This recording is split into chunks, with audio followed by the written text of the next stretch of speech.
এর বাইরেও আমরা যেহেতু দেশের মানুষ বাংলাদেশ জাতীয়তাবাদী দলকে জনাব তারেক রহমান আমাদের মাননীয় প্রধানমন্ত্রীর নেতৃত্বে দেশের সেবা করার সুযোগ দিয়েছে, সেজন্য এটা আমাদের সরকারের একটা উদ্যোগই হচ্ছে এটা যে আমরা নিজেরা সরেজমিনে সব জায়গায় আমরা নিজেরা দেখতে চাই যে জনগণের অর্থে জনগণের সেবার জন্য যে প্রতিষ্ঠান গড়ে উঠছে সেইটার মধ্যে কতটুকু আমরা স্বচ্ছতা নিরূপণ করতে প্রতিপালন করতেছি। সেই জন্য সরকারি কর্মকর্তা সহ আমরা যারা জনপ্রতিনিধি আমরা মনে করি যে সবার একটা সার্বিক অংশগ্রহণের মাধ্যমেই সবাইকে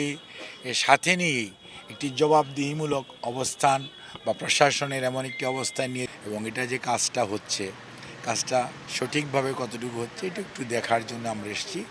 এটা জাস্ট মানে আমাদের তদারকির মধ্যে যাতে কেউ যাতে না ভাবে যে এই কাজগুলো হচ্ছে কিন্তু কাজগুলির উপর যে তদারকি এমনি তো মনে করেন ইনস্টিটিউশনাল ইন্সপেকশন একটা আছেই,